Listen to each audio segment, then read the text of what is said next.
Welcome to the Wise Take DFS podcast. I'm your host, Patio Joe, and I'm joined here tonight by a very special guest from Fantasy CPR. He's joined us once before, my man, Brian Tulloch. Say hello, Brian. What's going on, guys? Thank you for having me back. I guess I didn't embarrass myself too bad the first time. I got welcomed back. No, we liked it. I remember I was probably sitting there like in the chat or like watching it the next day. So it was right when I first came on with Wise Take. You were out a day, so I remember watching it. You can follow him at Tulloch Sports. That's at the number 2 LOCK Sports on Twitter. So be sure to follow him, and he's a part of the FanSided network. Just want to let everybody know that at Fantasy CPR. Just kind of let us know, let our members know what you do over there. Yeah, so I mean, Fantasy CPR is a full service fantasy site. So it's the majority of my focus and the site's focus predominantly is on DFS. We've got traditional fantasy stuff too. We cover all sports. Right now, we've got baseball out. We've got the preseason football. We've got Premier League stuff just came out. Our guy came back. He wrote for us last year. He's coming back and writing for us again. He's awesome. So it's been a lot of fun, not only writing for the site, but running the social media part of it, kind of getting new writers in and getting people exposure to an industry that people love. We were talking a little bit before when you talk about surreal. Like I think it's so funny that I get to do this. And it's been a real pleasure. You get to meet some real cool people and, talk fantasy sports, which how bad could that be? Yeah, I know. I mean, when I used to referee college football, and I did it for about 7 or 8 years, 9 years. And I liked it. I was good at it, but I just didn't love it. And if you want to move up to D1 in the NFL, you have to absolutely love it and make it your passion. So I kind of like pushed that to the side, and I was like, I really, really started getting into fantasy sports, and I just dove right head in, and I said, I wanted to, see where this is going to take me. And I got this great opportunity, and you just run with it. And it's great when you get to help people and just talking sports just in general. And it makes you a better player just by talking, know, anyways, you see other people's process just with other sports in general. Like when the basketball season comes around, I give jabs all the time about basketball. I don't really care. I'm not really a big basketball fan, but I know that I'm going to be hosting these shows, and I'm just going to naturally play just because what else are you going to do? Right. You're going to learn just by talking about it. And I'm a big believer in DFS. Like it's all about learning lineup construction. And the more you do lineups in no matter what sport it is, I think it helps you become a better overall player. Yep. In general. How'd you do tonight?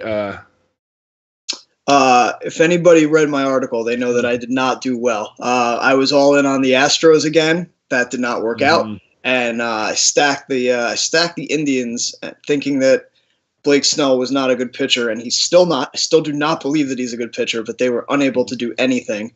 Although, this was just one of those nights where it almost feels like if you didn't have the Mets, you basically started behind the cash line pretty significantly tonight. But we were talking a little bit before. I like it. I moved on. I'm on the next slate. I'm good. I'm ready for Friday. How about you? Tonight was like, to me, it was almost like there's some nights in DFS I kind of like dub them as like fun nights. Just I'm gonna have a little fun. I'm not gonna play much. Kind of put it in the lineup I want. And like tonight, I wanted to stack against Darvish. I don't know, as a sort of a semi-pessimistic Dodger fan, I'm like, okay, well, he could blow up in Arizona. If you watch the game, he was struggling. I mean, he got 10 strikeouts, but he only went 5 innings.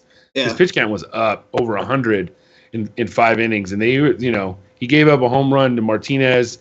Peralta had a pretty good game, and who knows? I mean, you could get some late action here, and I could wind up cashing, which would be okay because I only went with 2 lineups today. I had DeGrom in one lineup and Salazar in the other, and they didn't. DeGrom was obviously the play tonight pitching. Yeah. And Salazar, it basically went as I thought. DeGrom was the safer. And Salazar was good, but he had the higher ceiling, but then you could tell that he busted out. So Yeah, his pitch count got real high, real fast, and you could just see that he was going for strikeouts every at bat, and they were fouling it off, and he was working a lot. He was getting guys on base. Not a lot of hard contact, but they worked the count up, and I think it was the start of the 6th inning. He had 103 pitches already. So, with a guy like him, you need him to go deep and rack up the double-digit Ks in order to get what you really needed. But yeah, I agree. I definitely agree. Okay, so Tyler Skaggs today had a pretty damn good game. Our man CK, the birthday boy, by the way.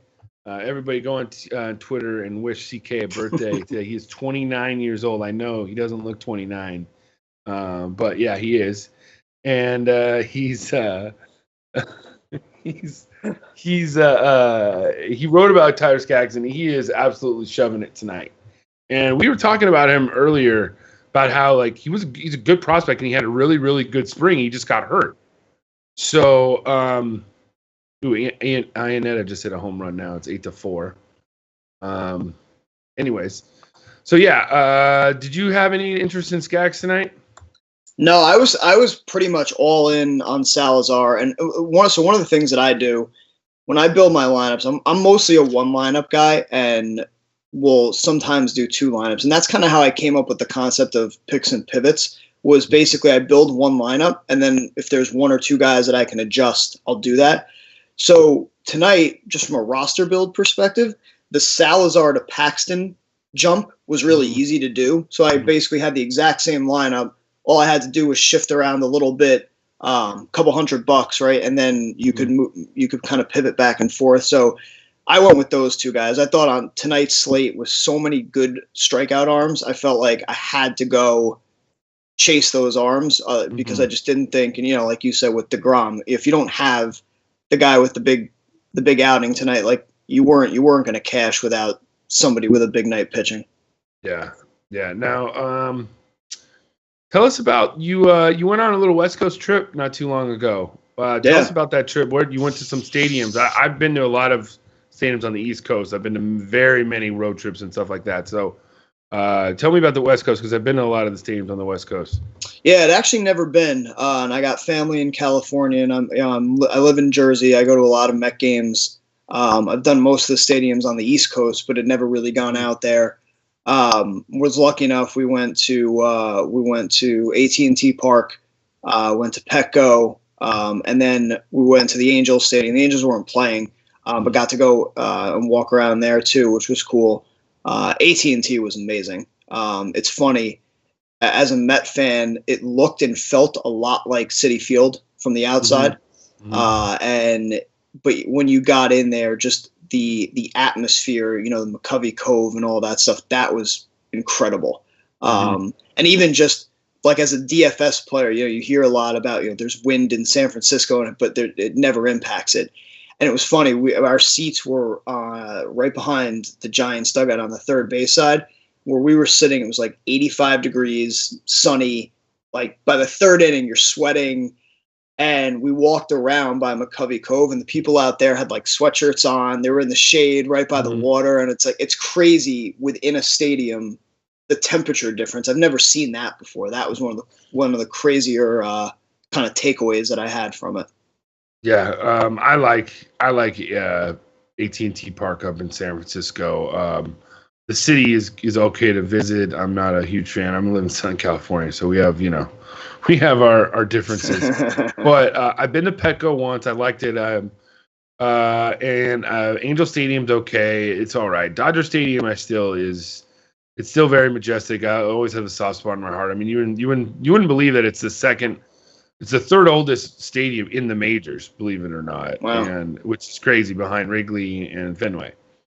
And people don't realize that. So, and it's still in pretty good shape. So, I've gone on road trips to where I've gone like the East Coast swing, where we've gone to like New York, Boston, then gone to like Cleveland and Detroit, like up there. And then we've done like Chicago, Kansas City. We went to the College World Series once, then went up to Minnesota, went down to Milwaukee, and stopped at Chicago. Yeah, me and my dad, he loves to do that. And It's fun. It's fun when you're going to like a different game each day and you're in a different city and it's just you and your dad too. Sometimes it's really a trip.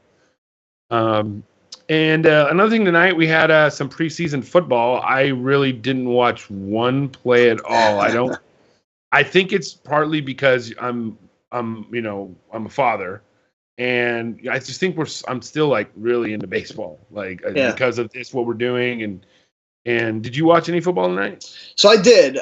So we've got the guy who runs CPR with me, Matt Rogers. We kind of split up sports, especially when you get the overlap now. And it's funny, like I am so heads down in baseball that like football kind of crept up on me. I'm also a Jet fan, so I don't really care so much about football this year. But it's funny. I wanted to try preseason because I've heard a lot of people in the industry talk about how there's a real edge in preseason. I played NBA preseason last year. It was the first time I'd ever really done a preseason. And I remember every night it seemed easier and easier to cash if you just did a little bit of research. Mm-hmm. So I tried the NFL tonight. It's a little hard to enjoy though, because you turn on the game and it's like I'm watching, your scores come up and you're watching people who've got all the starters and their scores tick up real quick. And then you're watching the game and after one series, they're all out. And I found myself, I was sitting here and I put my kids to bed. I'm watching some baseball. I'm flipping back and forth, like rooting for Matt Sims to throw touchdowns so that I can win money. And I'm like, this might not be for me. I'm like, I might sit this. I'm like, this isn't really, I don't even know who I'm rooting for. So, it's fun, but it gives a little bit of extra enjoyment. But finding the research on these guys is really, really difficult. As people who write about this, I give Matt so much credit. He sent me the article and I'm reading through it. I'm like, I haven't even heard of half of these guys. So yeah, you really got to go through the depth chart and just know who's going to be playing in that second half and stuff. And to me, I just feel like if you want to do it, go right ahead because that's what you like. But I just don't want to touch that. I'm too busy with other stuff, and I feel like if I can't do proper research and stuff, and I mean, we had Paulie D texting us this morning. Literally, it's like out in the West Coast, it's like 5:30, 6 o'clock in the morning. Paulie D is like texting us like, "Oh my God, I did this 8-page layout write up where I looked about all these games and stuff. I'm ready for the preseason game." And I'm like, what? I'm like, I did not even respond. I was like, no, it's too early. It's just way too early, and football for me, I think that I'm just starting to get ready for seasonal because when it comes to DFS, it's like, you kind of like, okay, week one, I mean, how chalky is the Bills defense going to be? I mean, they're playing the Jets. I mean, it's not, there's certain things where it's like, I feel like football, it's very easy to identify the chalk. Very easy to know where people are going to go. And it's a little bit, it's kind of like, it's a slow burn during the week. So you don't have to worry about your research. So right now I'm just kind of like getting ready for my seasonal leagues, 4 weeks. I'll be in Vegas tonight for the Fantasy Football World Championships at the Palms Hotel. That's going to be awesome. Me and Paulie D will be in there. Fuego is going to be there. It's going to be a fun time. Lots of rubbing elbows. I think Dr. Roto is going to be there. Adam Ronis, some good people, and hopefully we can spread the Wise Take name. And it's fun. The fantasy football, the draft time is fun. You get together with all your friends and stuff. And so once baseball season's over, do you then go into football, or you kind of take a little break? So I will do football, but usually actually what I do once baseball's over, I'll start getting ready for NBA. Okay. It's funny, like you made the comment about football, the slow burn. That's one of the things that I find myself liking DFS, baseball, and basketball more because of the continuity of it, the day-to-day continuity of it. I like being able to start fresh kind of each day, looking at a slate, diving into it, making picks, and then you get a little bit more of that instant gratification to see how it goes. It's also, I think becomes with football, there's just so much information, and that there ends up being so much more kind of industry impact on how slates get played out, because Mm-hmm. there's a whole week for everybody to read and talk about the same game. And so I definitely, I'm going to do football. I always like to do football. I do it a little differently in the sense of, I write more, similar to how I write baseball and stuff, where I talk more about just the slate strategy and kind of how I see roster build going, as opposed to here are my best plays, because I feel like that just gets redundant. a little bit redundant. So I will definitely do that. But I love NBA is probably the one that I like the most, which is funny. It's the sport I like the least. Just like I don't have a favorite. I mean, living in this area, you're wearing a Warriors shirt. That's just ironic. Then I'll yes, just say that. Which is funny. It's Tim Hardaway, so it's not even. That's old school. I liked the Warriors before they were good. I don't like them now. I'm a Nets fan, but so they're not very good either. It's funny. Very poor teams. It's funny you say it's a clean slate every day. Like when I start my research, I have this little it's a little notepad of paper. I mean, it's really, really small. And every day it's just like, it's like a metaphor. You just flip it over and it's a clean, piece of paper again. So with that, we'll do enough talking, except for one last thing. Word is Ezekiel Elliott's getting suspended tomorrow. Wow. I think it's gonna be 4 games. Going to be like reduced down to like 3 or 2. That's what they usually do. But I think it's a little bit. Apparently, there's evidence of domestic violence that we're going to find out tomorrow. Wow. When you're drafting in a league, would that affect you drafting him if you were like 3 or 4? Or would you pass on him? I mean, I think you almost have to. I mean, if it's a season long league, right, non-dynasty, then I do. I think you really have to look at that. I mean, it's a quarter of your season. You could be buried by the time that he gets back. Here's my counterpoint to that. If you look at their first 4 games, pretty murderer's row of defenses. You don't know if Zeke's production would be any good anyways. I'm on the side of, because actually my one league I'm drafting 4th, and I know I might have that decision. That chance. And to me, I feel like if it's 4 games, it's too much. I'm gonna let him go. If it's 2, I can deal with that. If it's 3, I can deal with 4. I'm like, you know what? I'm not banking any wins or anything like that. I want to start out good, and I'll worry about it, and I'll let somebody else, because his schedule at the end of the season is terrible too. So I'm not in love. I was just looking at that. You're not kidding, man. Giants, Broncos, Cardinals, Rams. Yeah, that's their first 4 games, and then they have the bye or something. So it's people say don't put enough stock in strength of schedule, and I think I'm like down in the middle on that. Like I think you have to look at it, at least in the beginning.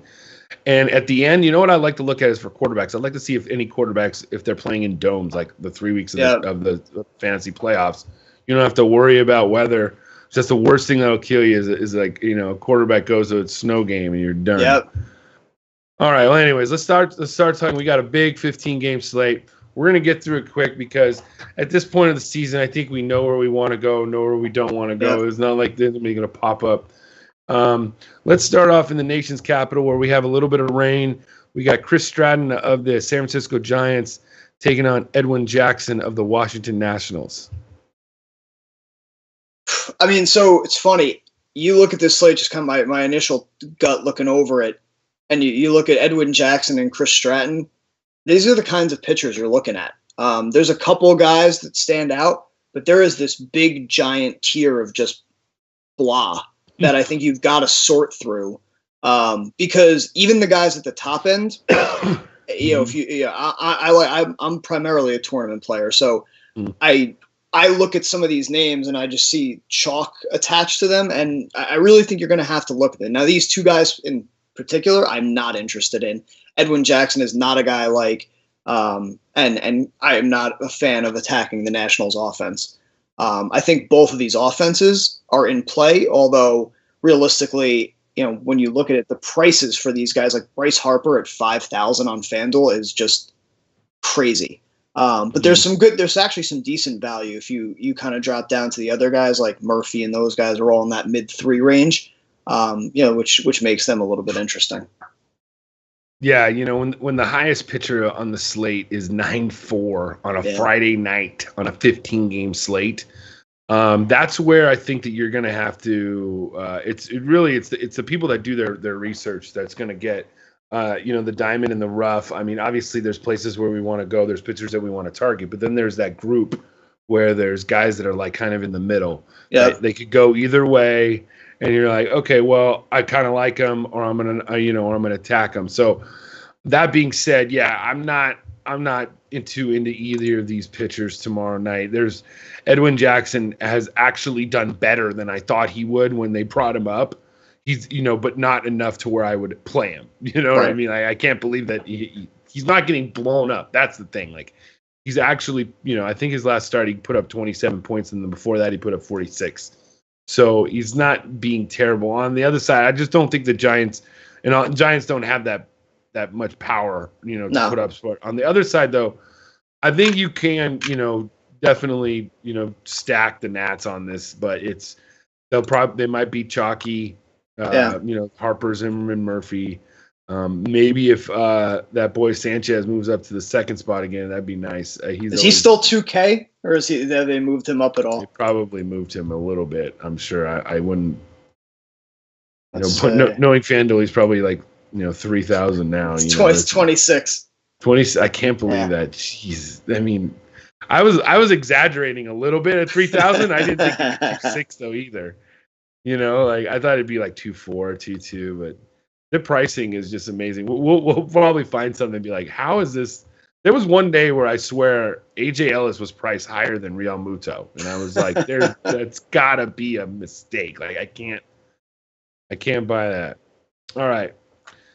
Now we're gonna move just a little bit. I guess it'd be west, down the turnpike or whatever state. Sometimes I get totally mixed up when you're driving on the East Coast. We got Seth Lugo, the New York Mets, playing Nick Pivetta, the Philadelphia Phillies. So this was a game I was actually really interested about when I started my research, kind of right after the slate locked, tonight's slate locked, and I started looking, and I was looking at this game as one to target. As I'm doing that, I'm watching the Mets hit about 15 home runs. They knocked Velasquez lays in the first inning, so they got a bullpen game. I think this is a great spot for the Mets. I do not like either pitcher in this situation, especially in Citizens Bank Park. But my worry is two things. Number one, I think the Mets are going to end up gaining a ton of traction after going off tonight. I also think what's really interesting, if you look at Pivetta as a pitcher, he is an extreme reverse splits guy. I actually, his numbers kind of jumped up. I knew he had the reverse splits. I did not know that they were this big. He's given up 3.1 home runs per 9 to righties and 0.4 to lefties. And when you look at his hard contact, 45% to righties, 31% to lefties. He actually hasn't given up a home run at home to a lefty. Wow. And if you look at the Mets lineup now, okay, you can plug in Cespedes, but then where else do you go? Because I think Flores has been pretty hot lately. So that's the guy. But what's interesting is that the Mets are calling up their top prospect in Dominic Smith, who's going to play first base now. Now with Duda and Bruce out of the way. I'll be interested to see what they do with Flores, because now they can put him in other spots in the infield, and if they do, I think that's a great spot. But really the other bats in this lineup are lefties. So I think they're going to be popular, and if people aren't really digging into it, Pivetta's not a guy who gets hit by lefties. But I like the spot, the fact that the bullpen got taxed tonight. I mean, it seems like a great spot on paper. Yeah, me and CK were thinking that I think down the stretch it's going to be time to start attacking the Mets more often with decent pitching, because when they just traded Duda and they traded Bruce, so the lineup just isn't as strong as it used to be. Yeah. So I don't know about tomorrow night, but I do know that I think that in the future, we should keep that in mind. Yeah. I like like we were saying, the Mets a little bit with the Cespedes and what was his name? We just passed Flores. Yeah, but now they look like they said Dominic Smith is going to be playing, and he's lefty. That's weird. So Would you have any go with Pavetta at all? Would that? So it's actually that's a good. I hadn't thought of, I kind of just made the case that the lefties might actually be a bad play. Yeah. So it's kind of interesting actually. I mean, if you were to look at that, I mean, and versus lefties, if you look at his K rates, he's 25% versus lefties versus 21% against righties. So if they give him a lineup that's full of lefties, might actually be a pretty sneaky tournament spot, especially if everybody goes the other way. I'm writing that down. It's a good idea. Yeah. Yeah, it can't hurt, So, all right, let's move on. Literally, we're staying on the East Coast, moving up a little north, going into New York. Eduardo Rodriguez of the Boston Red Sox traveling to the Bronx to take on Jaime Garcia, the guy that's been traded more than anybody this year, and the New York Yankees. So what jumped out to me at this game was both of these pitchers seem like, all right, let me look, and because this could be the price range. Where you might want to look for some guys. I don't like the matchup, right? I mean, you got two good offenses. You've got a hitter's park and Yankee Stadium. So I started to look at the hitters. I don't know that I like the hitters, and that's mostly because of the prices. You look, I mean, I'm sorry, Todd Frazier at $4,000 is bonkers. I know he's been hot, but he's not a $4,000 player. You've got batting seventh too. Right. I mean, the prices on these guys is just high. Like every single one of these guys is expensive. So if you're going to stack these guys, you're going to have to find a cheap pitcher. And like we talked about, there's not a lot to love. So yeah, we can go back to Pavetta. There you go. There's your Pavetta and a game stack here. Well, I think, Aaron Hicks came back and he was really hot before he left. So I don't know how he did today. I was considering him at one point in the night. I went off of him, but at 3,000, that's not bad, especially if he gets back. And on the other side, it's weird. Jaime Garcia is just not the type of guy that just Jaime Garcia gave up 12 runs today. Doesn't ever seem to happen. So it seems to me like Eduardo Rodriguez is a decent. I mean, he's got the upside from a K perspective, but I don't want to pick on the Yankees lineup. It's just not. It's one of those teams I just don't go after. Yeah, I agree. So on that note, we'll just move down, or we'll move over the border. We'll go to Toronto. It says light rain, but it don't matter. It's going to be closed anyways. We got Jameson Taillon and the Pittsburgh Pirates taking on Marcus Stroman and the Toronto Blue Jays. So I made the comment before about just, with pitching being a little bit weak on this slate. I could see Stroman being somebody who gets a little bit of hype tomorrow. You kind of look at him. He's not going to do anything amazing, but at home, he's such a much better pitcher. Typically, you look at his stats. Almost every single one of his stats goes down at home. He's got the elite ground ball rate. The problem is that there's no upside. But as we go through this slate, I think you're going to find there's not a lot of pitchers you're going to say that there is. So Stroman could be interesting. He's a decent favorite at home. This might be a spot where you're looking at him more from he's got a good run prevention kind of profile as opposed to somebody who's going to win you the slate. A good floor. I see. I agree. And on the other side, Taillon, he's had two good starts his last 4 or 5. One of them was against the Padres. The other one was against the Brewers. And then in between those two, he got lit up against the Giants and the Reds. Yeah. So I just can't seem to go to Taillon. He is too unpredictable. I mean, I remember he started, it was a Thursday night or something we were talking, and he was like the highest pitcher on DraftKings that night. I was like, are you kidding me? So, and it came down. So I think you could maybe even attack Taillon tomorrow a little bit. And for, Stroman, I'm a Stroman mark. He's my boy. I saw him pitch in the World Baseball Classic. I love his slider and stuff like that. So I would look to see, if the Pirates don't hit sliders very well, I'm pretty good because they don't have a lot of lefties. That's the thing. They have a lot of righties. So it could be good. It's just hopefully that, Stroman stays under control. Yep. This is one of those ones where I feel like you build the rest of your lineup, and if he happens to fit in that price range, he's a guy that he's not gonna hurt you, and I think he's in a decent spot. Yeah, I almost feel like tomorrow you almost build your bats and then fill in the pitcher that's left. I agree. In so many ways. All right. Let's go. Kyle Gibson. Oh, he's a gas can of the Minnesota Twins taking on Anibal Sanchez and the Detroit Tigers. Another gas can. We used to have Anibal Sanchez Day, so we went from having Anibal Sanchez Day to just being a gas can. This game could be. Oof. What do you got? Yeah, I think I looked earlier and now I lost it, but I think this had the highest game total of the ones that I saw, and when the odds were first brought out, and it doesn't surprise me. I think this is a great spot. I think we're in agreement. We want the pitchers here, but I think both offenses are in a great spot. When you kind of look across them too, what I thought was interesting is the prices for the most part are pretty reasonable.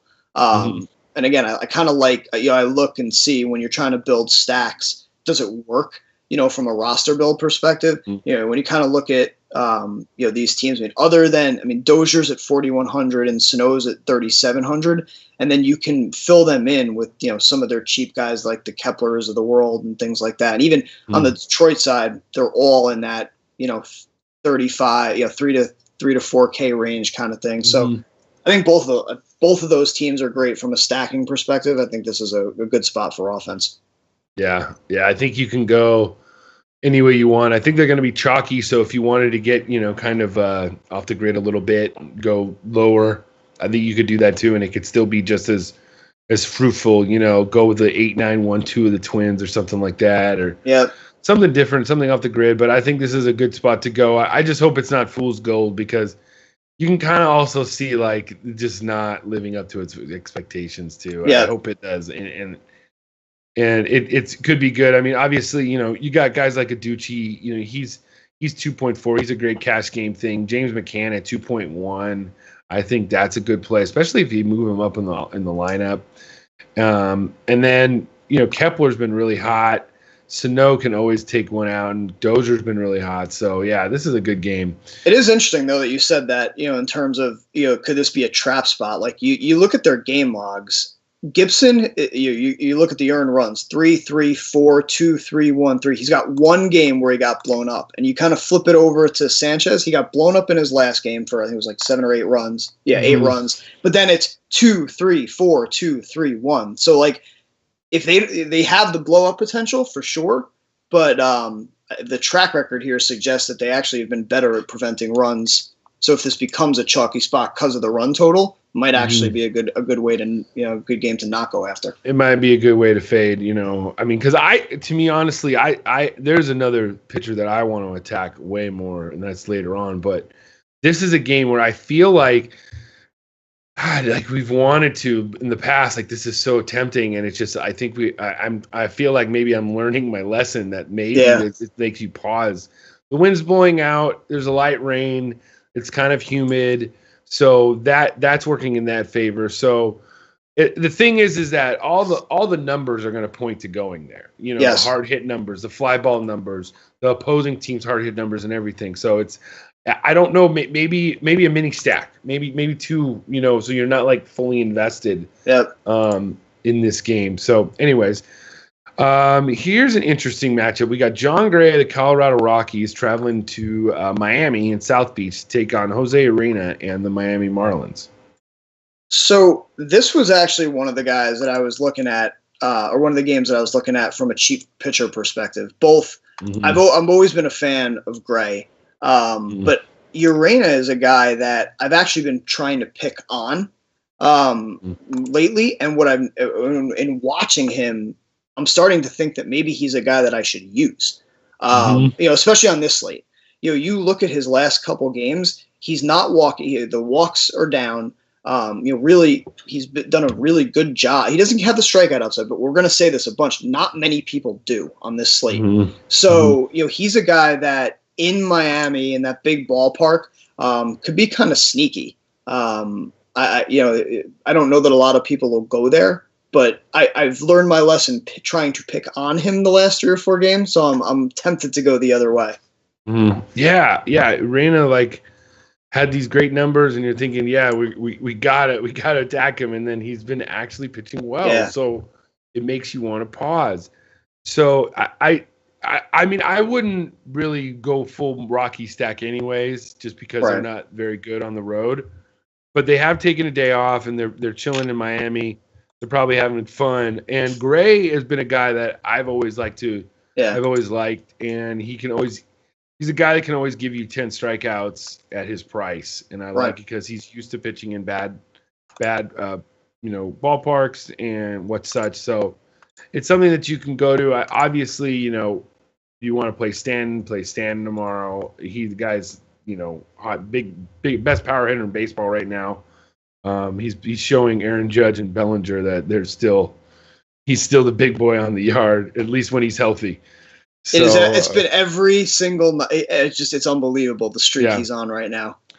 Yeah, it's funny. When he was in high school, I refereed his high school games. Oh yeah, when he was a good high school football player. He was a receiver. He was a really good receiver, and I didn't even really know he played baseball. I only knew that he played football, and then I heard, he got drafted by the Marlins, and then I knew him as Mike Stanton. Yeah, and one of my really, really, really close friends grew up on the same street as Mike Stanton. Wow. So. Yeah, it'd be cool if he came to the Dodgers someday. I bet you he wants to play, but he seems like the type of guy. I don't know if he really wants that type of pressure. I think he kind of likes the being tucked away down in Miami. You just have fun. So, anyways, let's go up a little bit. Let's go up a little ways in Florida. We got Carlos Carrasco, the road warrior, the Cleveland Indians, taking on a wise take favorite, Jacob Faria, and the Tampa Bay Rays. Yeah, so this is another one where you've got two pitchers that I think are actually going to get some love tomorrow just because there's not a whole lot, and I think there's a little bit of name recognition. I'm not interested in Carrasco. The strikeout rate is dropping. I don't see what I want from him, and he's getting blown up a little bit the last couple of starts too. But Faria is interesting. He's a guy that I think most people in the industry, I feel like, have been all over, but I don't know that the casual fan really recognizes how good he really is. You look at his game logs and you look at his the metrics and his pure stuff. This is a really interesting spot. I mean, the Indians lineup, especially now with Jay Bruce in it too, scares me. Not sure that I love it, but if you're gonna take him, this is a good pitcher, and it's the ballpark to do it. Yeah, I think Faria is a strictly GPP pitcher. What about Carrasco? Is he cash game tomorrow? Is he cash game playable? Or I think people are going to try to, because they're going to look at the Rays, the strikeout rate of the Rays, and I think they're going to try to go there. I didn't look at ownership percentages tonight, but my guess is Salazar. A lot of the contests I was in, Salazar was the most highly owned. So I think people might go back there. He was 23% owned in the terms I was in. So, but you look at, what I don't like about Carrasco is just you're not seeing the strikeouts. You look at his K rates, you kind of go down, you're seeing, 27, 20, 24, like they're not amazing numbers. And he's getting swinging strike rates either in the single digits or the low teens. So if he becomes popular just because of the matchup, probably not a spot I necessarily want to go in. Yeah, he might be a little bit more of a GPP play than for me. I don't know. Yeah. I'm not really into it. I'm not really into him. I think that on the other side, I think you could pick Faria in a GPP, but other than that, then I'm pretty much going to cross off this game in the hitters. I'm just not into it, it's not really it's like two pitchers that you can kind of make the case for, but then they're two offenses I don't know that I necessarily want to attack either. Yeah. All right, let's move down to Lone Star State. We got Charlie Morton and the Houston Texans taking on Cole Hamels and the Texas Rangers in Dallas. It's going to be 94 degrees, light rain, and not very humid. This is probably the most fascinating game to me. I think this is the one that if you can figure this game out, I think you've got the slate. I don't know that I have the answer quite yet, but you kind of look at it. These are two named pitchers. I am not a Cole Hamels fan, but I've got a lot of interest in Morton. But on the flip side of this, these are two offenses, and it's a great hitter's park. This has got, I think it had the second highest total behind Minnesota, Detroit. Yes. So you've got two offenses that you can easily stack. The offenses could go off, but these are two pitchers that are also very good. So this is going to be a great GPP spot in either direction. And, I mentioned before, I use the Astros again tonight. This is the second night I've stacked them, and they've burned me back-to-back nights. I'm wondering if you'll see the ownership drop because of 2 straight cold nights, and I think Hamels carries a little more name recognition than he deserves. And with a righty-heavy team like the Astros, this could be an interesting spot to go right back to the well, and I'm debating whether or not to do just that. Yeah, the Astros have been cold, but, Hamels has not been fooling anybody. His hard hit rate is probably going to be in the tops, probably on the slate tomorrow in the top last 30 days, I'm pretty sure. I like a guy like Jake Marisnick. His BVP he's only 3 for 10 against, but his average exit velocity is 105 miles an hour against them. Wow. So I like him as we love that 9-1-2 stack of the Astros. Yep. Especially if Bregman would move him up. I hated that they moved him back down. But yeah, I can't not go back to the Astros today. If you can fit him in, I think you can, because with the highest pitcher on the slate being 9-4. That's right. You can really get, Marisnick, Springer, Altuve, and go to war with that, get your pitcher and get another good mini stack in there. Yep. You could also go Gurriel, Bregman, Gonzalez. If you didn't want to stay away from the outfielder, that's a good way to go.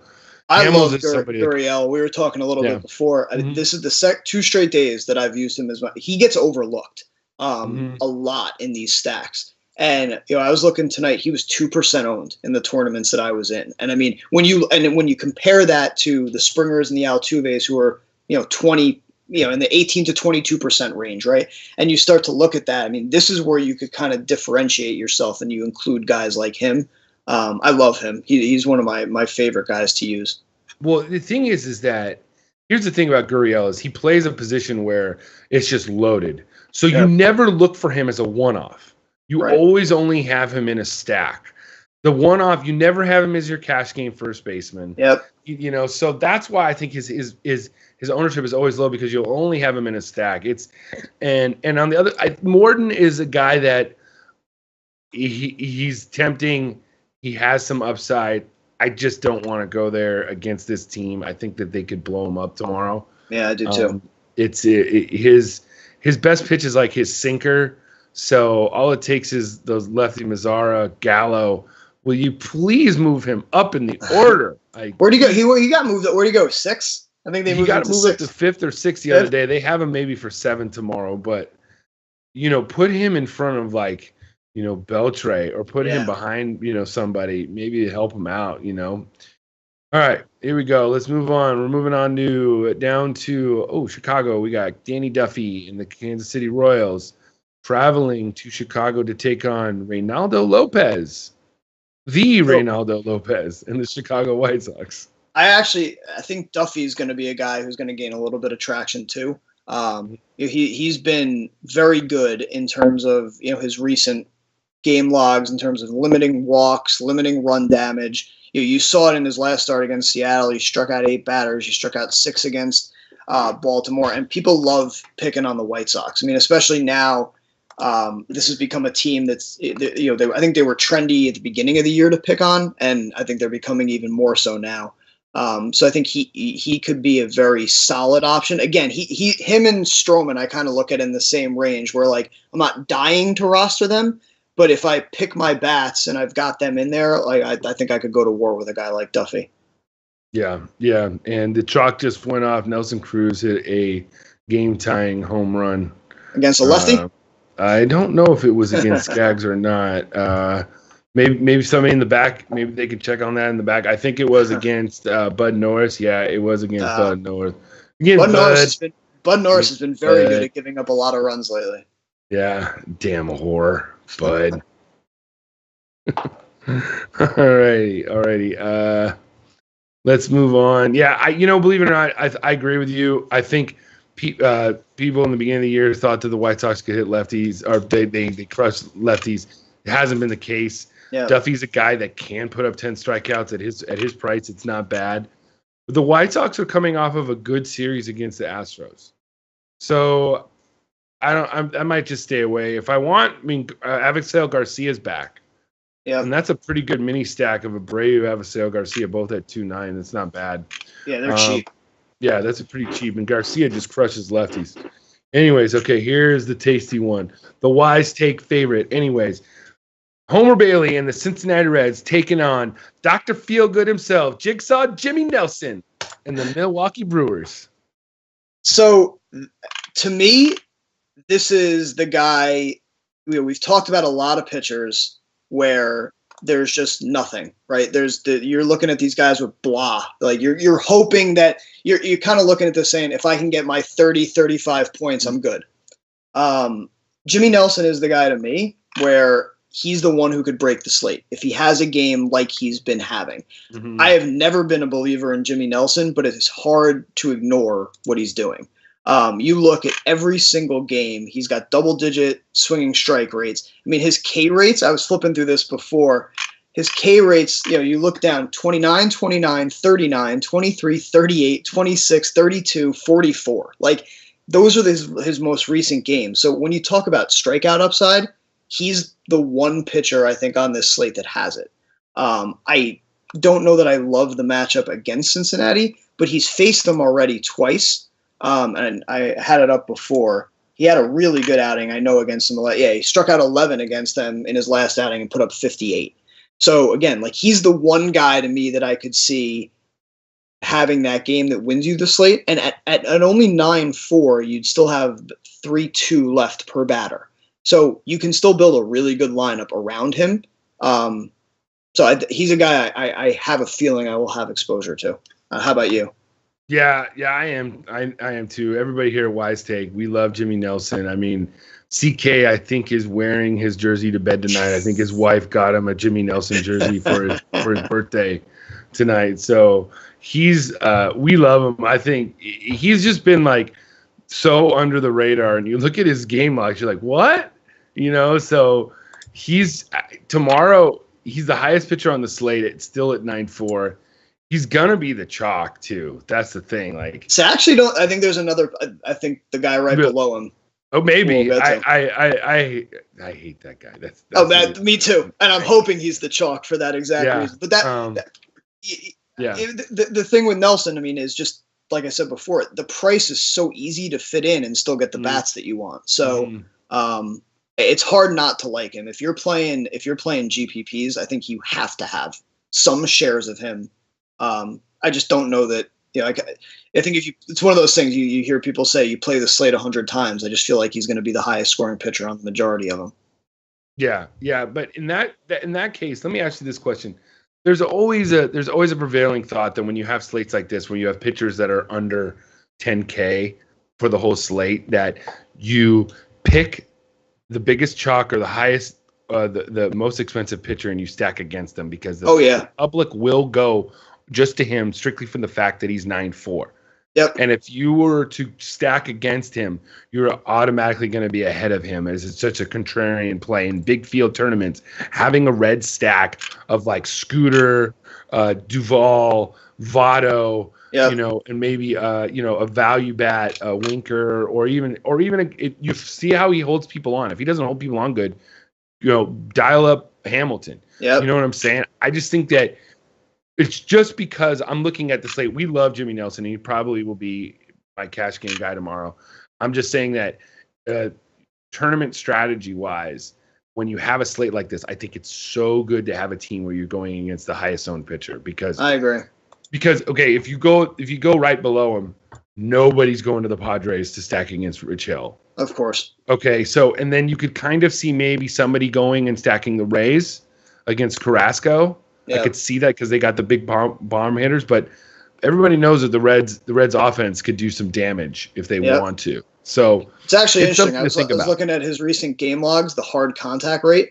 So 37, 40, 32, 39, 33. So even though he's getting Ks, he's getting hit. Mm-hmm. When they're making contact, they're hitting it hard. And against that lineup with the lefties that they've got, it's an interesting theory from a GPP perspective.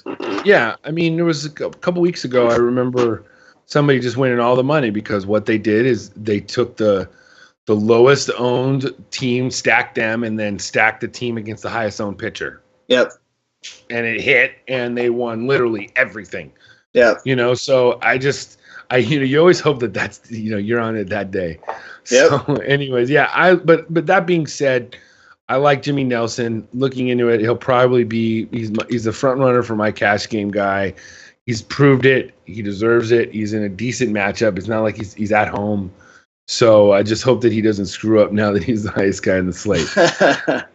All right, let's move it. We got a guy that's he's freaking Jekyll and Hyde, Michael Fultonavich, Mr. Fulte of the Atlanta Braves, traveling to St. Louis to take on Adam Wainwright and the St. Louis Cardinals. So before we started talking, I was clicking through just the names, and he's not a guy that I've used a whole lot. And it was funny. I started clicking through. I'm like, wait, this guy has 50 FanDuel points, and he has 49 and 59 in 2 of his last 3. And you start to think, I mean, I don't know that I want to pick on the Cardinals, but again, like we've talked about, there's just not that many great options at pitcher.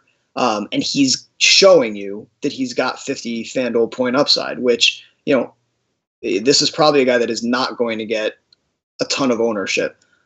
This was a game kind of initially that I just glanced over. Just if it would have been in Atlanta, I probably would have had more interest, just because of the ballpark. But Fulte is another guy where I know I don't have any interest in Adam Wainwright, mostly because I still haven't gotten over the curveball that he threw Carlos Beltran, and I'll never roster him for the rest of my life. But Fulte's interesting. He's another one of these guys that kind of sits in this tier below what I think we're kind of agreeing that'll be the chalk with Nelson and others that might just get overlooked. Yeah, last 14 days, the Cardinals have been striking out 24.4% of the time. So that says something to me that Fultonavich might be a little option, as a GPP, because he has shown 50-point upside multiple times this year. So, and just recently, not too long ago, right? I think it was a start or 2 ago, he did really well. Yeah, it was his last start. So if you look at his last start. His last start, he had 11 strikeouts against the Marlins, 59 points. Mm-hmm. Against Arizona in Chase Field, he had 9 strikeouts, 49 points. I mean, even in against the Dodgers, he wasn't that bad. Yeah.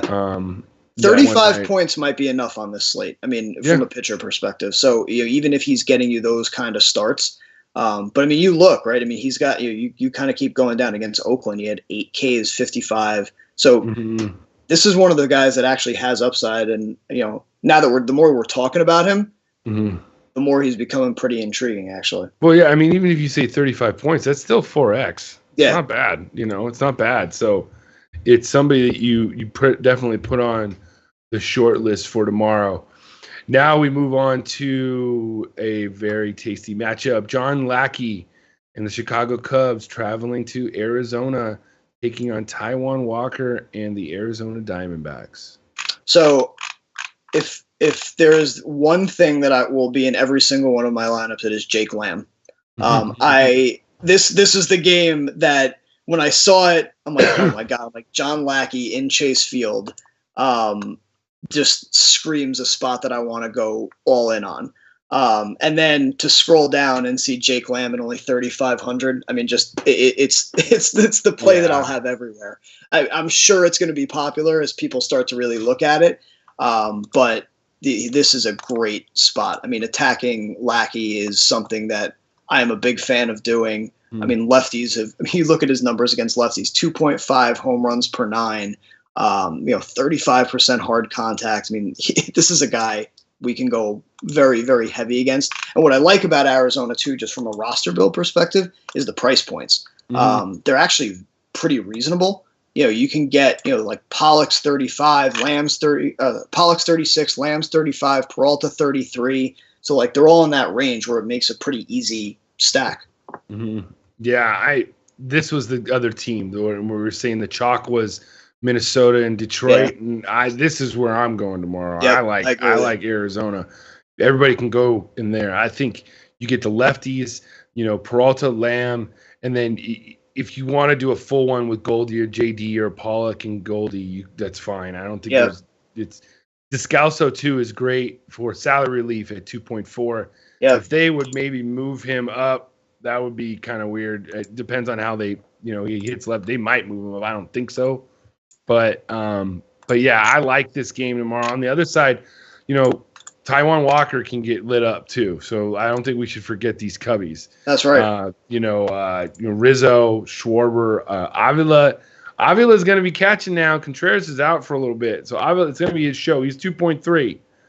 And that is, to me, I think that is a great cash game spot, especially if you're sitting fifth. Yep. Cash game lock tomorrow. Like I love it. I love this is probably the game where my catcher will come from, because you look at him, and Chris Herman's a guy I use a lot. He's 2,000, right? Whenever you get a righty on the mound in Arizona, I like Herman a lot too. So yeah, I could see this being the game where my catch. I almost always punt my catcher, so this is a spot I like a lot. Yeah, I think it's funny how Herman doesn't play he should play more. I just don't understand why he doesn't play as much. So, but yeah, we like this game a lot. I think this is a good game to go to tomorrow night. And let's move on to up north in Oaktown.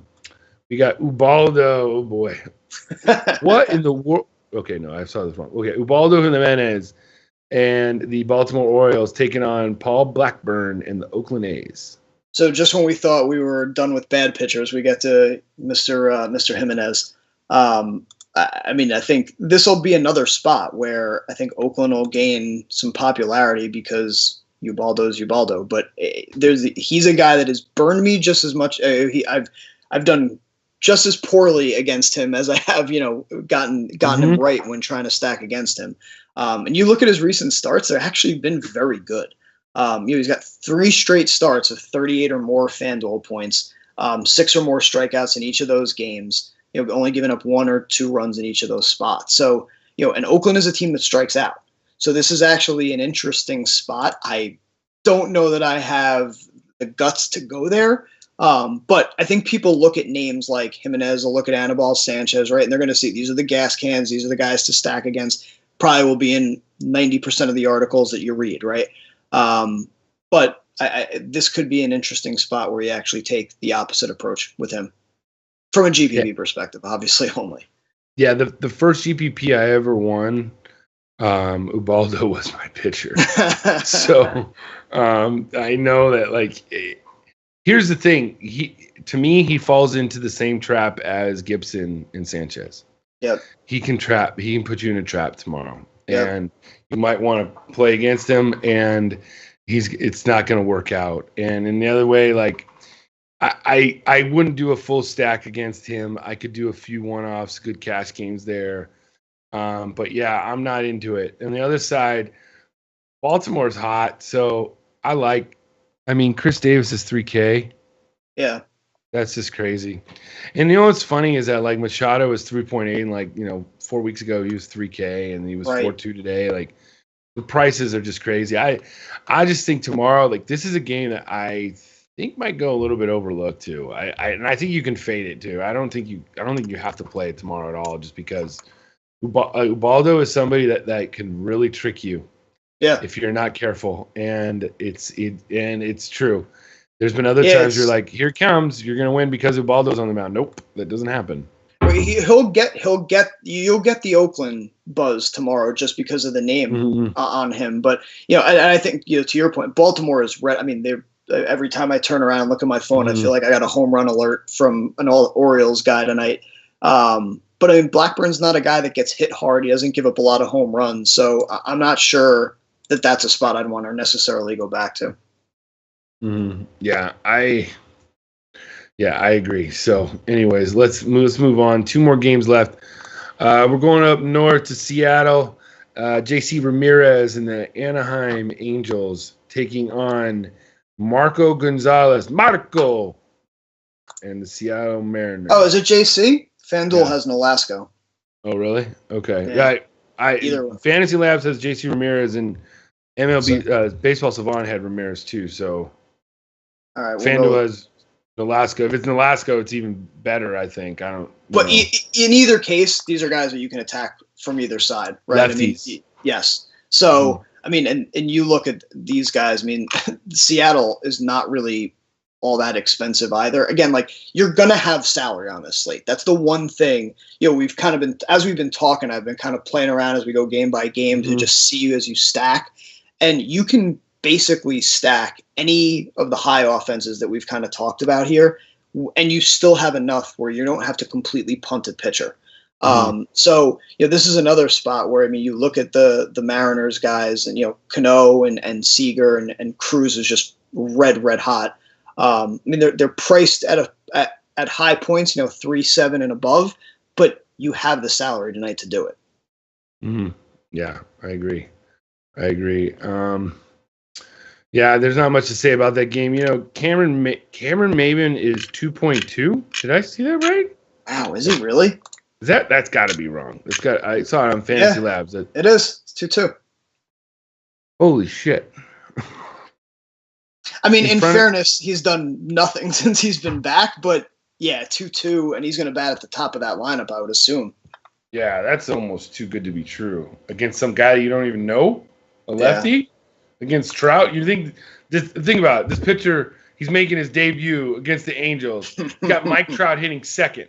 You think he's going to want to get that first guy out, right? Like, he's not going to want to walk him, right? I mean, I don't know. Like, to me, I feel like, wow. Yeah, write that down. Maybin, M-A-Y. Well, what's nice about that too, like I love doing where you get the little 1-2 stack because you can get him, Trout. When you look at Trout as a standalone, it's like, wow, he's $5K. That's a lot to pay. But it's like if you blend him with Maybin, all of a sudden that becomes a really easy pairing. Yeah, I agree. I'm not even mad. Great. That's amazing. Wheel of cheese. All right, let's go. Last game of the night. Clayton Richard and the San Diego Padres taking on Rich Hill and the Los Angeles Dodgers, who is a minus 342. I actually wrote that down because I could not believe it. I was like, this is the thing I was going to – when you were talking before about Nelson Chalk, I'm like, no way. He's a 350 favorite. Oh, my lordy. Yeah, I get. See, the thing about Rich Hill to me is he could, at any time, vaginitis of the fingers could just crop up again. And it scares me. The guy, he's never gotten over it. So why am I supposed to, in cash, why am I supposed to go there? No, I can't. I'm not going to do it. Like, GPPs maybe. Even when he's healthy, right, and he pitches a full game. Look, I'm looking at his pitch counts from all his last couple games. 91, 86, 94, 95, 92, 90, 98, right? Like, he does not, even when he's healthy and the blister doesn't bite him, right? He's only giving you 5 or 6 innings. He's going to be, I could be completely wrong, but he just screams to me like the guy who's going to be super, super popular. Everyone's going to look at him and load up, but I don't know. I mean, it's interesting. Like, to your point on you'd stack against Nelson because they have the bats. I'm not sure I necessarily want to attack Rich Hill. It just might be a spot where you just fade it for the game theory aspect of it because you can get, I think, better value maybe elsewhere. No, I agree. And the thing about it is that Padres aren't striking out like they used to. Yeah. Perella and Solarte are back. They're batting 3 and 4. They're letting them stay there with Myers batting 5th. And they played pretty well against the Reds this past series. Yep. So they put up some good run totals a couple of the games. So I just think that, like, I don't know if Hill's upside is there. Right. Like, there's no way his ceiling is higher than Nelson's tomorrow. Yep. No way, and they're the same price. Yep. I don't even know if his floor is as high as Nelson's tomorrow. I agree with you. And I just don't. I've never liked Rich Hill. I couldn't believe when the Dodgers traded for him last year, and I couldn't even believe that they re-signed him. And then beginning of the year, here comes the blisters. But you're right. Now the blister issue seems to have been like kind of under control the past 5, 6, 7 starts. But like you said, he's gone over 6 innings like once or twice. He's never over 100 pitches. Tonight, you know how much better of a night it would have been if DeGrom wouldn't get hit in the leg? Right. He probably would have gone 8 innings, maybe 9 innings, complete game, shutout, and I just don't think Hill can do that. On the other side, Clayton Richard, believe it or not, the second game of the season, he pitched a complete game shutout against these Dodgers. But then every time after that, he's been crushed. Yeah. So this isn't the same Dodgers. No, this isn't the same Dodgers back then in April 3rd. So tomorrow night, I got guys like you could use Seager, Turner, Bellinger. Obviously, as lefties in there, they're going to be having. I love that 5-6-7 stack, the Forsythe, Barnes, Kike stack. They're all righties. They're going to leave Barnes in there right now just because Grandal's hurt. Forsythe is going to stay in there, and Kike is the only guy that might come up. But at 2-2, all he's got to do is what he did tonight. He got a triple or double and 3 RBIs, and he's right away. Yeah.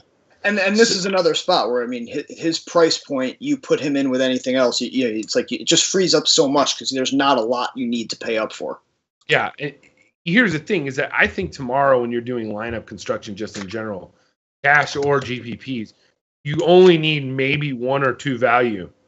Yeah. With the pitching out, you only need 1 or 2 at the most. You find the best one. Like, Luke, tomorrow to me it's going to be hard to find better value than Cameron Maybin at 2-2. Yeah. I think that might keep CK up all night. He's so excited. I'm not sure. I tell you, I was just looking at the BVP too. Not surprisingly, these guys all hit Richard well. Not for power though, which is interesting. In 77 at bats, they're batting 400 as a team against him, but there's only been 3 home runs. But you look down the list: Forsythe 4 for 4, Barnes 3 for 6, Turner 7 for 14, Kike is 3 for 9. Like. Across the board, right? Every one of these guys is in a good spot. You can make the case for every one of them in the stack. Yeah. It's an interesting night. I think it's going to be a very interesting slate. Friday nights, I try and go lighter anyways, just because it's a 15-game slate. Yeah. Then you throw in just the kind of the uncertainty with pitching, and you wonder what you're gonna, how it's gonna come out. So I just think kind of like be cautious. Enjoy the night, football. There'll probably be football games on too, and just have some fun. And who knows? I'd say maybe pick a couple pitchers, pick the stack you like, because I don't think that there's like far and away like one place where it's going to be like the chalk. We picked where we think people are going to go. We don't want to go there. We want to go to Arizona. We even like Chicago as a game stack too. I think that might be all right. I think that's the thing with Chicago's. I think they'll go overlooked. Yeah, I think everybody will see Lackey, and they'll forget about Walker. Yeah, yeah. So with that, you want to play some Don Watch, and we'll get out of here. All right. What we're gonna do is this time we're just gonna do basically first base, third base, outfield. You go, I go. That's how we'll do it. And while you're looking it over right now for first base. Just going to let everybody know, if you're watching this on YouTube, sign up for wisetake.com, put in the promo code podcast, you get 20% off of any package, seasonal. That's a monthly, that's the weekly or the day package, but get the seasonal. You get the live stream, you get all the chat rooms. We have a lot of fun. We have some good people in there giving good advice every single day. We got articles from myself, CK, we got Paulie D with his palm trees and GPPs. And come on over, sign up, put in the promo code podcast. Also, we want to say a special good luck to Paulie D and Gautzov. They're traveling to Chicago this weekend, doing the FanDuel final for baseball. And we hope that they represent Wise Take Hootie Hoo, hashtag Hootie Hoo, hashtag Owls on Top. And it would be great. Great if they do well. So we definitely say good luck to that. And also don't forget about the live stream on Sunday night at 8:30 p.m. Pacific time. That's 11:30 Eastern time. And it's a great time because you get in the chat room, you ask us questions about Monday's slate, and we have some fun. We talk football. We kind of do our top 5 lists. I make people laugh sometimes too. I try to piss people off. Anyway, so let's play some Dong Watch and let's get out of here. B, you go first with first base. All right, so I'm going back to my boy here, and I'm gonna roll 3 days in a row with Gurriel. I like the Houston. The more we started talking about this slate, Houston against Hamels is a spot that I don't know. I can't get away from it. I keep going back. It just works so perfectly. And I love him. He's going to be low owned again, like we talked about. He just gets overlooked as the one-offs. So I like him in that spot. Yeah, I like that. I like that too. I'm into that. I'm gonna go with Rizzo. They had a home run off of Walker. I like that. I think people are going to go to Goldie or whatever, and I think I like Rizzo tomorrow at first. You know what? Base. And I noticed to your point too about the whole going after Jimmy Nelson. No one is playing Joey Votto at 5,000 or 4,900. No, the highest price first baseman against the best pitcher on the board. That's a very interesting spot. Yeah, low on 1%. Yep, definitely. Okay, third base. I'm the guy who will be in every one of my rosters, Jake Lamb. I'll steal him from you. That's fine. Yeah, he'll probably be my play of the day. It's hard not to. So. It's really hard not to. I mean, anytime you get him in Chase Field in a spot like this against somebody who gives up home runs, it's really hard not to just lock him in. Yeah, and here's another thing. Like, tell me I've asked this question to somebody. When did Kyle Seager become a $4,100 third? I have no idea. Who plays him? He was 2,500 like 3 weeks ago. He was. It's just amazing. Todd Frazier, 4,000. What the hell? That being said, Josh Donaldson's going yard tomorrow in Toronto. I think he's a hot hitter. Tyon has not been very good. So I got Donaldson. Let's wrap it up with the outfield. Try not to make it obvious. Let's try and go below 4,000 if you can. I mean, it's obvious, let's see. Listen, you want to go first and take Cameron Maybin? No. I know. It's your boy. You can go all the way down to 2,200. I'm gonna go all the way down. Like, seriously, what? Realistically, you know what's funny is you could make a realistic case for doing your outfield ones. Like you could talk about guys like Maybin. You could talk about Kike Hernandez. Some of the guys we talked about on the Dodgers. I mean, and it's not a crazy idea to think you could talk about your home run calls with real cheap punts in the outfield. Yeah, they could definitely hit a home run tomorrow off a lefties for sure. That being said, who you got? I mean, I'm going to go back to Houston again. I'm going to go Springer. I mean, he really hasn't had that game. It's only been 2 games, but he hasn't had that game where he's really come back with a bang. And I think he's in a good spot. Still only 3,800. Against Hamels. I like it. I am going to, let's see here. I'm going to stay in Arizona. Why not David Peralta? Have him at a home run. I mean, I think Peralta and Lamb are going to be they might be a cash game, both of them. Peralta and Lamb just have that little mini stack. I love it. I think that Lackey is just so easy to just get blown up. And this is one of the things I love about DFS when you talk to people from that maybe you don't talk to all the time, right? And you start. It's funny. Like I walked into this. You and I did not talk about this, before. Mm-hmm. It's like Arizona was the team that I had as my core kind of stack that I was playing around with. And it's funny how when you talk to other people, how they see things either completely the same or, completely differently. Mm-hmm. And it's funny, like you look at this slate and I could totally see a scenario where they're chalk. But we talked about a lot of other spots that could get some mass appeal. And I'm wondering, as you see tomorrow unfold, do they become chalk, or are we the only ones that really they feel to me like the slam dunk?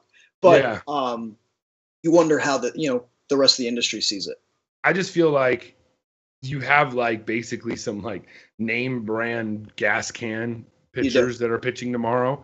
So, and Lackey is still not kind of in that group yet to the public. Should be. You're talking, yes. To us, we know how bad he's been this year, but to the public, he's still the guy that won the World Series last year. He's still the guy that, threw 6 or 7 innings against the Dodgers in the NLCS when he didn't do that all year. It's just crazy stuff that goes on. So I think that tomorrow, when you got Anibal, when you got Ubaldo, when you got Kyle Gibson, you got guys like that people are just going to, I want to get that guy. I want to get that guy. And Pivetta. People are going to go after Pivetta. Yeah. I'm trying to play around. I don't need that much salary, but I keep playing around with ways to use them. Yeah, I mean, fade. Yeah, people might go to the Mets. That's the thing. I think it's okay to fade all those teams, and I think it's you just pick I think if you go Astros, D-backs with your pitcher, whatever it fills out. If it's Nelson, it's Nelson. If it's a little bit, if it's Folty, it's Folty. I think Stroman. We talked about a few options to where I think that even Gray, I like Gray, and I think I'm trying to think if that's the lowest I would go. Yeah. Oh, by the way, that's right. Yeah, I think that's the lowest I would go would be. Yeah. I mean, Pivetta obviously is 5'5". Yeah. That's really tempting. You know what I mean? Like you just don't you don't need the salary, but yeah. But anyways, Brian, we really appreciate you stopping by and joining us today, and we want everybody to follow him on Twitter at Tulloch Sports, and don't forget he is one of the lead contributors at Fantasy CPR. It's part of the FanSided network. So Brian, thanks for stopping by. Yeah, guys, thanks for having me again. Really appreciate it. Yeah, and everybody at Wise Take, make sure you put the thumbs up on the Podbean and on the iTunes and the YouTubes and all that stuff. We really appreciate it. Appreciate the comments. Remember, join the website. We have a lot of fun. And, we will see you guys on Sunday night with the live stream. Good luck to Pauly D. Good luck to Gautov. Bring home that title. Hashtag Owls on Top. Hashtag Hootie Hoo. I'm Patio Joe, and I'm out.